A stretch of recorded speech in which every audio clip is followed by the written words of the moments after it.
When a client says, well, can't we just do a one-time project? That's like saying, can I just go to the gym once and be in shape forever? No, you can't, right? It's an ongoing thing. It requires constant maintenance and tweaking and optimization. You can just do a one-time project, but what happens in 3 months when your competitors launch a new website and start outranking you or start running better ads or start producing better content? Welcome to the Agency Hour podcast, where we help web design and digital agency owners create abundance for themselves, their teams, and their communities. This week, we're breaking down the roadmap to add 20 grand in monthly recurring revenue to your agency. Now, maybe you're already doing 20K a month in recurring. That's great. Maybe you're already 100 a month in recurring. An additional 20K a month in recurring is going to be helpful. And if you're just starting out or you're already a 7-figure agency, this episode, we're going to break down exactly how to add another 20K in monthly recurring revenue without working more hours or constantly chasing new clients. We're going to cover why most agencies struggle to grow recurring revenue and give you a step-by-step plan to transition from unpredictable projects to reliable recurring income. So if you're looking to escape the feast or famine cycle, create predictable revenue, and build a business that gives you freedom, or if you're just looking to accelerate your existing recurring revenue, then this episode is for you. Most agencies are stuck in a never-ending hustle of sign a project, deliver it, and hope that you can deliver what you've promised, whether it's a web design project or whether it's a new SEO client or a new ad management client. You sign a client on, you hope that you can deliver what you've promised, and you hope that you can meet and exceed their expectations.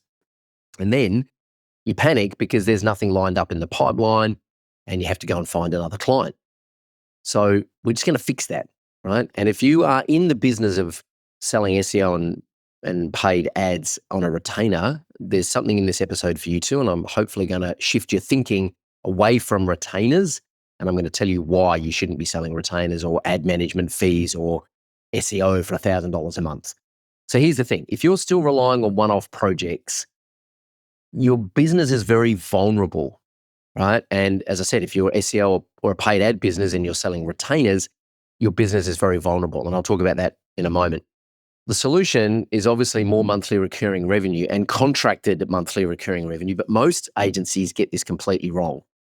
The first, I just want to talk a little bit about if you're not profitable with recurring revenue from the first of the month, if you wake up on the first of the month and you know, I've got X amount of expenses that I need to meet this month, whether it's just you and a couple of freelancers or whether you have a team of 15 and you've got payroll and you've got rent and you've got insurance and legal and accounting, if you know what your expenses are every month and you don't have at least that much recurring revenue to cover your expenses at the start of every month, then chances are you're waking up in a little bit of a panic. And I remember the first time I had money fall into my bank account while I was asleep. I woke up in the morning, there was a notification on my phone. My girlfriend, who is now my wife, was waking up next to me, and I sat up in bed and I said, oh my God, someone's put money into my bank account while I was asleep. And it was an absolute life-changing experience, right? In fact, I kind of did this little happy dance in bed, sitting up in bed. I kind of went, money while we sleep, money while we sleep.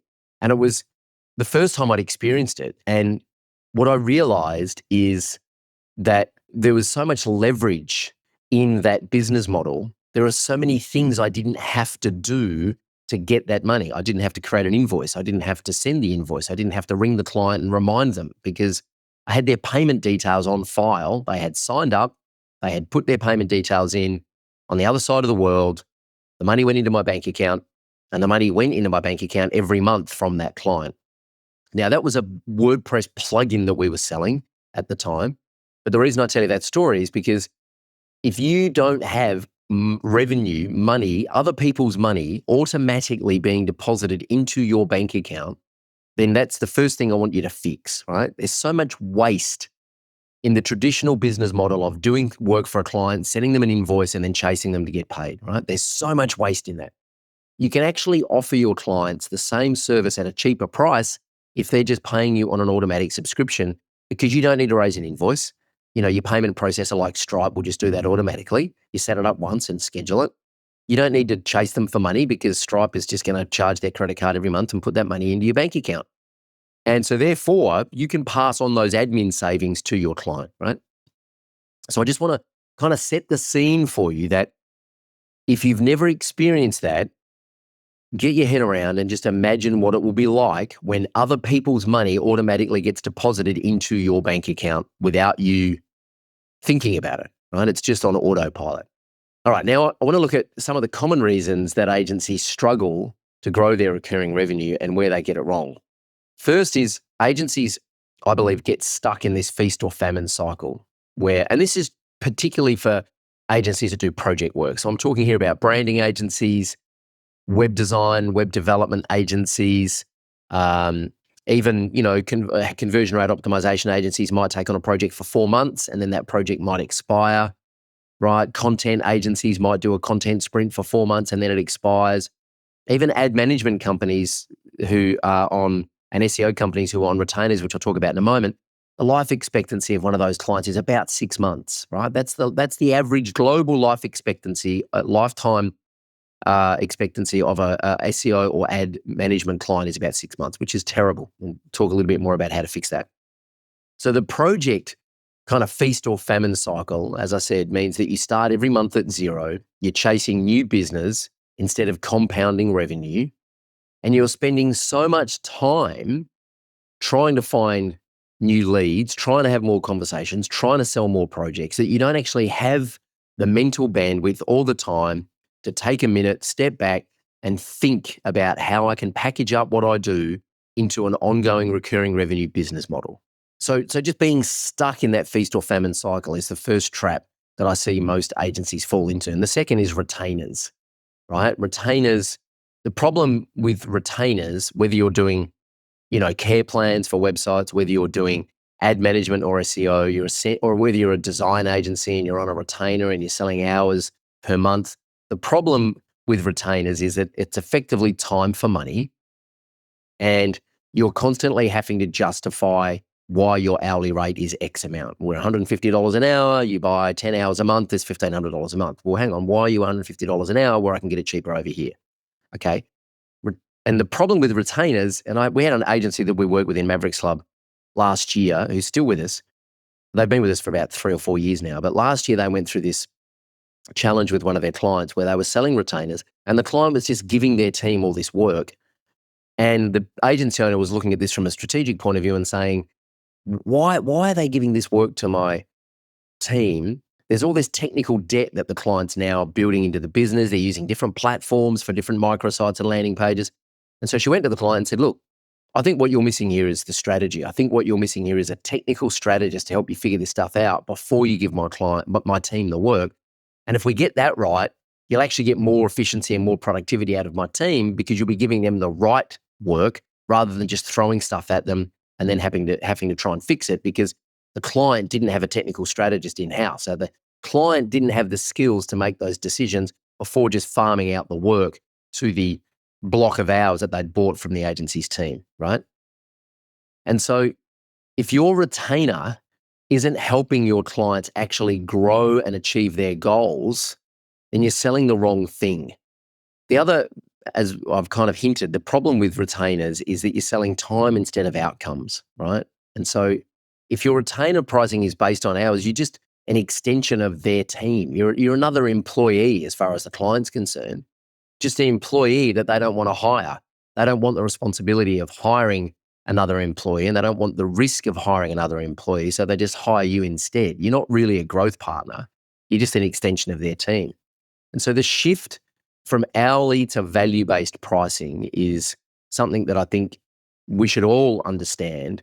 How do we price what we're doing based on the value of it rather than the hourly rate? And for example, clients will happily pay you $5,000 a month if they're making $50,000 a month from your service. And I know that seems obvious, but if you haven't had a conversation with your client about how much they're benefiting from the work that you're doing, then that's the first conversation that you need to have so that you can understand and quantify the value of the work that you're providing the clients, right? Selling based on an hourly rate is just lazy. And I think that's why a lot of agencies get stuck there, because that's where they start out and then they don't have the kahunas to, switch to value-based pricing. The other challenge is that agencies might just sell projects or retainers because the sales process is kind of pretty easy, right? We know how to do that. Whereas you don't know how to sell a growth plan. You don't know how to position yourself as a growth partner. And so selling a retainer to a client is fairly easy because the client understands what a retainer is. It's time for money. It's a block of hours. You understand what it is. So you don't really need to have a big education piece or a big conversation about that because everyone knows what it is. Same with the project, right? Here's what we're going to do. It's going to take this long. It's going to cost this much. Whereas selling growth plans or growth partnerships, which I'll talk about in a moment, does require a bigger, deeper conversation where you need to educate your client and you actually need to not convince, but you do need to sell the client on working with you over a long period of time. I'll talk a little bit more about this during the episode and kind of give you some ideas and some starting points here. But I think just looking at your current sales process and being prepared to either burn it to the ground and start afresh or gradually change it one thing at a time is important. If you want to sell something different to your clients, you need to have a different conversation with them. The other the other mistake I see agencies making is that they sell a project for 15 grand or 30 grand, and then they sell maintenance for that for, $150 a month. And it's kind of backwards, right? I think if you're dealing with a new client where there's not a huge amount of trust in the relationship, you should sell something smaller on the front end and then sell something bigger on the back end, because convincing a stranger to spend $20,000 on a website is pretty tricky. And that's why globally the conversion rate of web design proposals, and I've studied this because I know all the guys that run the web design proposal softwares. In fact, our web proposal template is included in most of those softwares because I've done deals with them over the years. And I know they tell me that globally, the average conversion rate of a web design proposal is about 25 to 40%, which is okay. But I don't want to spend time talking to 10 people to convert 2 or 3 clients, right? I was talking to an agency in Sydney recently, does about $2 million a year in revenue, has 15 staff and fancy new office, and has 9 proposals in the inbox. And each proposal is going to cost about $2,000 in the team's time to do the work required to submit those proposals, and they'll win 3 of those 9. That's the typical conversion rate of their proposal. So that's $18,000 to win 3 proposals. That's pretty crummy in my book, and I don't want to spend time putting 9 proposals out to win 3. I'd rather have 5 conversations and convert 4 into a low ticket product, which then leads to a higher ticket recurring revenue package, which I'll talk about in a moment. So here's the game plan for adding another 10, 20, 30, 50, 100 grand in monthly recurring revenue. Here it is step by step. The first thing is to choose the right offer for your recurring revenue, right? Recurring revenue is just a byproduct of you adding recurring value to your clients. The 3 types that we're seeing work really well are, number 1, by far and away, growth plans, which is ongoing strategy, consulting, and implementation for clients. Performance-based services, SEO, PPC, content marketing, you have to be really good at that, and you have to back yourself and know your numbers and know your clients really well. It works well if you're in a particular niche. If you're doing, pay-per-click for health practitioners and you know the numbers, you have to be very, very good to do performance-based marketing. Very few people can do it well, but it works if you are really good at it and you know your numbers and you know your niche. And the other is care and optimization, right? So not just hosting, but ongoing improvements to a website, conversion rate optimization, just constantly helping the client improve. Kind of almost falls under a growth plan. Although the difference is with a growth plan is you can have a growth plan with a client and never build a website for them, right? Or never run their ads. You can just do strategy consulting. In fact, my sort of world these days is mostly coaching and strategy. So I'll help the client figure out what to do next, but I don't actually do anything for them. They do it themselves, or I refer them off to other partners that can run their ads, build their website, design their brand book, whatever they need done. My job is just to help them figure out what to do next, right? So they're the types of recurring revenue products that you can offer. And I call them products because you need to think about them as a product. You need to think every client that walks in the door, we're going to sell the same thing. These aren't bespoke, customized services for every client. It's not different for every client. It's the same thing. If I have a client that walks in the door and says to me, I want to pay you 10 grand a month to do the strategy consulting, plus I also want you to write all my copy and manage my website, I would say, sorry, not going to happen, right? I don't care how much you pay me. I'm not managing your website, and I'm not managing your Google Analytics, and I'm not doing your SEO for you. I don't do that. I do not do any done for you. That is my rule. That is the way I run my business, and it's not negotiable. Here's what I do. Here's how much it is. Here's how it works. You either buy that or you don't. It's not up for negotiation. Okay. So that's the difference between a product and a service. So step 2, once you've decided on the offer that's right for you based on what you enjoy doing, based on your skill set, and based on what the market will pay you for. So let me just give you a couple of examples. Email marketing for e-commerce stores. We've got an agency, very successful, multiple 7-figure-a-year agency based here in Australia. They do email marketing for e-commerce, right? Perfect. They're very good at it. They enjoy it. The market will pay them for it. You could do, if you are working with thought leaders and authors and course creators, you could do strategy and implementation of their sales and marketing and delivery. So if you're really good with learning management systems, you've got some deep knowledge of how to gamify learning management systems and set up great online course platforms, and you understand the marketing funnels, and you understand how to run ads to sell online courses, and you understand, what the sales process looks like for coaches, you could just specialize in that, right? We are your business automation, complete, holistic, 360-degree view business automation agency for course creators and coaches, right? If you specialize in health practitioners and you are really good at it and you really enjoy it and you love running ads and doing SEO and conversion rate optimization for health practitioners, maybe that's your niche, okay? Your niche, by the way, it doesn't necessarily have to be your target audience. Your niche is how you do what you do to serve the people that you serve. So my niche is, 99% of my world is coaching digital agencies to grow their recurring revenue, build their team, and ultimately become more profitable. And we do that through one-on-one mentoring. Okay. Yes, we have some courses, but 99% of our focus is just onboarding clients into our mentoring programs and working with them one-on-one to help them grow their agency and free up their time and get out of the day-to-day and ultimately make more profit. That's our niche.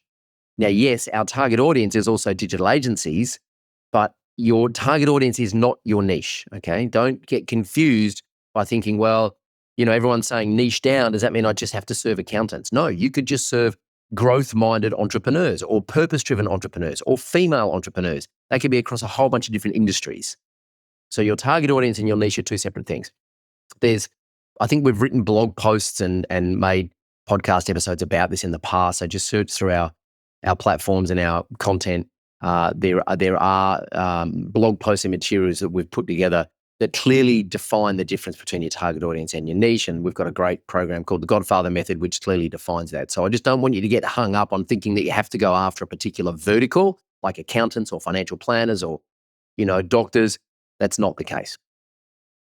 So once you've decided on the offer, and here's the other thing I would urge you to do and invite you to do when you're thinking about what it is you're going to offer for recurring revenue is ask yourself, have a very honest conversation with yourself and ask yourself this question: can I get out of bed every day for the next 2 years to do this for these clients? Because the number one thing I see that prevents agencies from growing is their inability to manage their FOMO, right? Niching down works because what it does is it helps you become a specialist at what you do. And again, it doesn't mean that you have to just serve a particular industry. You could be a great conversion rate optimization specialist for any nonprofit that wants to attract more donors from their content, their social media, and their website, right? And those nonprofits could be environmental charities. They could be nonprofits in the drug and alcohol sector. They could work in domestic violence. They could work in helping emerging economies. It could be whatever. Like there could be, save the whales, right? Whatever. So it doesn't have to be a particular industry. It's a particular type of client that has a common set of needs. That's what your target audience is. And niching down allows you to become a specialist. And if you are a specialist, you get paid more because you have deep knowledge of who that client is, what their problems are, and how to help them. Okay, rather than being a general kind of web design or branding or SEO or paid ads workshop where you don't have a lot of deep knowledge about a particular type of client, you're a general kind of shop, you're going to get paid general fees. If you want to earn more for the work you're already doing, become a specialist. And again, I'm just going to reiterate this, and I'm sorry to harp on about it, but I think the word niche is completely misunderstood, that your niche is not the vertical industry that you operate in. That is your target audience. Your niche is how you help the clients you help and the outcome that you get for them. And it might just be like in my private coaching, with my private coaching clients, my niche is I do strategy coaching. I don't do any done for you. And I have a handful of private coaching clients in very different industries, right? One in education, one in marketing coaching, right? One who's a lawyer. I don't work in a particular industry, but my niche is I work with you on strategy coaching and help you figure out what to do next. And I have a very particular way of doing it, a very particular approach. And I'm a specialist, and therefore I can charge specialist fees. Okay, step 2 is packaging and pricing for profit. So we've talked about this before. Stop charging an hourly rate, charge for transformation, right? And I would encourage you to come up with 3 different pricing models, 3 different packages. So, it's this much, or this much per month, and this is what you get. And I would encourage you that your top tier package should frighten the shit out of you, right? Your top tier package should be something ridiculous that you've never charged before and that you don't really want to deliver. So for example, if you're thinking of charging, 1, 2, and 3K a month, make the 3K a month 10K a month and ask yourself, what do I have to deliver for 10K a month for someone to happily pay me 10K a month? Knowing full well that you may never get a 10K a month client, but all of a sudden your 2K a month package looks very cheap and not very valuable. So maybe you end up with a 1, 5, and a 10K a month package versus a 1, 2, and 3K a month package. If you don't do the exercise and overcome the psychological barriers that you need to overcome to build a 10K a month package, you'll never have a 5K a month package, right? So build your ridiculous package, then have a package in the middle. The ridiculous package, by the way, is just there to sell more of the middle package, which is what you really want. And hopefully that middle package now is a lot more than you were going to charge. Because I guarantee whatever you're charging now, you're undercharging. I guarantee it. You're undercharging. And also the type of clients that you are targeting should have the capacity to get a return on investment for whatever they're paying you. So if they're paying 5K a month, make sure that your clients have the business model and the capacity to make at least 5 times what they're paying you. So you're paying me $5,000 a month, I can help you generate another $25,000 a month in revenue. If they don't have a business model to support that, you're dealing with the wrong client, okay? And a pro tip here is position whatever it is you're doing as a growth accelerator or a growth partnership or a strategy partnership, not an implementation or support package or retainer, okay? Because those things have a fixed number that your client will never pay more than, right? If you're, as I said before, support, maintenance, retainer, implementation, clients are never going to pay more than a couple of $1,000s a month for that because they just can't get their head around it because that's what the market dictates. Because you can get all that stuff cheaper on Fiverr or freelancer.com or Upwork or whatever. So position it as a strategic partnership, a growth accelerator, or a growth partnership. Okay, here's the no-brainer pitch, okay? Clients will buy recurring revenue products from you and continue when they see continuous value. And so the paid discovery strategy that we use, that we teach all of our agencies, and it works in just about every market on the planet. It works in Australia, New Zealand, it works in the UK, it works in the Netherlands, it works in Malta, it works in the US, it works in Canada, it works in Thailand, it works in just about every market on the planet. and it works across whatever kind of agency you have. If you have a marketing agency, a digital marketing agency, a branding agency, a web design, web development, video marketing agency, a content marketing agency, a funnel hacking agency, whatever type, a speakers bureau, whatever type of agency you have, this model works. And what we've seen really well is selling a low ticket workshop on the front end to basically help the client design the strategy, and then selling higher ticket recurring revenue packages on the back end to help the client implement the strategy you come up with during the workshop. Okay. And I'll give you two examples. I'm going to give you three sentences here that you can write down and use. When a client says, well, can't we just do a one-time project? That's like saying, can I just go to the gym once and be in shape forever? No, you can't, right? It's an ongoing thing. It requires constant maintenance and tweaking and optimization, okay? You can just do a one-time project, but what happens in 3 months when your competitors launch a new website and start outranking you or start running better ads or start producing better content? You're going to come back to me then for another one-time project? You're going to pay me 15 grand now and then 15 grand in 3 months to redo it? Doesn't make sense. So it's just a decision, right? And you might not be there yet, but I promise you, over time, once you get your confidence up, it is just a decision that this is how we work. We put everyone through a strategic workshop to come up with a strategy, and then we put all of our clients onto these monthly packages where we help implement and we continue to refine the strategy and we continue to move you closer to your goals. Okay, so one-time projects, just a thing of the past. The other two sentences I'll give you is if someone's umming and ahhing, and remember, you're typically selling these strategic workshops a lot cheaper than you'd be selling a ongoing retainer or a web design project. If you're currently selling web design projects for 15 grand or a 4-month retainer for 15 grand, hey, so we're going to start running your ads and it's 15 grand for the first 4 months and then it's 3 grand a month after that. Well, I'm suggesting that you sell a workshop for maybe 1,500 or 3 grand up front. Okay. It's a lot cheaper. It's a lot less risk. And if a client's umming and ahhing about it and they're not sure, there's a couple of what I call risk reversal strategies that you can employ to get them over the line. The first is to say, okay, I understand you haven't done this before. You might be a bit skeptical. We're so confident in the process that if we go through this process and you decide to end up hiring us to help you implement the strategy that we come up with, we'll credit your investment in this workshop towards our first month of working with us. There's a couple of things you've just done there. You've pre-framed the fact that you work on a monthly recurring basis, and you've also taken the risk away from them so they can't lose, right? Now, the ultimate no-brainer here, if you've never done paid discovery before and you've, got a client who's kind of half interested, but you just need to get them over the line, the ultimate no-brainer is to say, we are so confident in this process that if at the end of it, you think it's been a waste of time, we will refund your money and we will let you keep the strategy that we come up with. We can't be any fairer than that. Now, we've never had any agency come back to us and say that clients ask for a refund, because only a schmuck would do that, right? And if they do that, give them the strategy and cut your losses, because you don't want them as a client. Because the process of helping them design the strategy is so valuable, they will have so much clarity and so much confidence at the end of it that they're not going to ask for a refund, okay? Now, step 4 is, I think right up to step 4, is start with clients who already see the value in what it is you do. So start with clients that have already paid for your services. Okay, start with clients that have already hired you to do something.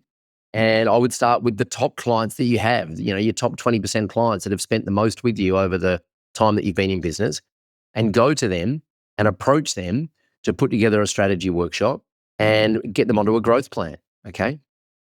And maybe you just say, look, we're going to do a strategy workshop and then we're going to put you on a recurring package for the next 3 months and we'll reassess after 90 days. And as long as you're delivering value and as long as they're getting a return on their investment, they're going to continue. Okay. And then you can also create what we call a great migration plan, which is to move clients from, if you've got clients on small hosting or web design maintenance plans or a small maintenance plan, put together a great migration plan to get them into larger growth plans. And really the first step in that is to run a strategy workshop with them and to highlight all of the gaps between where they are and where they want to be, and then position you and your agency as the vehicle that's going to help them bridge that gap. One agency we work with had 10 had a bunch of clients on smaller retainers and smaller hosting packages, and has converted 10 of them into, has converted 4 of their top 10 past clients into a 2.5K a month growth plan. So that's, an extra 10K a month in recurring revenue. And they did that in a couple of weeks. So we're not asking you to put them out on the moon. We're just asking you to have a conversation with your existing clients to work out a strategy for the next 12 months. The great question I like asking clients is, what's the plan for the next 12 months? They don't have one. They don't have a plan for the next 12 months. They're winging it, right? Just like most of you listening to this, I would imagine, and I say that respectfully, but most business owners are just winging it. Most don't have a plan. You can help them work out a plan for the next 12 months. They'll think you're Father Christmas. The last sort of piece of this puzzle is to work out what you need to automate and what you need to process into standard operating procedures and delegate to your team so that you can scale this profitably. Because the last thing you want to do is sell a whole bunch of growth plans and then drown in work and let things fall through the gaps, and so that your clients aren't getting great results, because then they won't be referring to you and they won't have a great experience, right? And so getting your team to write SOPs and to build automations is the last piece of this, which will allow you to scale it and actually do it profitably. All right, so just to recap, the roadmap to grow your recurring revenue is to choose one offer that you can package up as a recurring revenue offer, right? If you are, and by the way, whatever you're doing, whatever services you're currently offering, the easiest way to do this is just to add strategy consulting to what you're doing and sell that as the one recurring offer, right? So you might be, too nervous at the moment to let go of your maintenance plans or your hosting plans or your ad retainers or your SEO retainers. That's fine. Keep them in your back pocket, but just add strategy consulting or strategic advice or strategic coaching as a new offer. And that's the thing that we're going to sell for 3, 5, or 7 grand a month, right? And plus you still get access to my team to do with the implementation. Price it based on value, not hours. Pitch it to your existing clients first. Use the paid discovery method to transition your existing clients into a strategic workshop, help them design the strategy, and then put them onto a growth plan, and build systems, automations, and SOPs so that you can scale this, keep it profitable without getting overwhelmed and without burning out. All right, speaking of systems, we've kind of already built most of this out for you. Of course, we have a couple of programs. We have the paid discovery method and we have the growth plan method. And we also have one-on-one mentoring here at Agency Mavericks. So if you'd like to access our entire catalog of sales scripts, templates, and training to help you introduce growth plans into your agency and transition your clients and grow your recurring revenue, click the link near this description to chat with our team, and we'll see if you're a good fit, if we can work together. Hey, I hope you're enjoying the new format here. Very excited to announce that in a couple of weeks, we'll be bringing in a co-host for a season of the Agency Hour. He's, I'm not going to announce who it is just yet.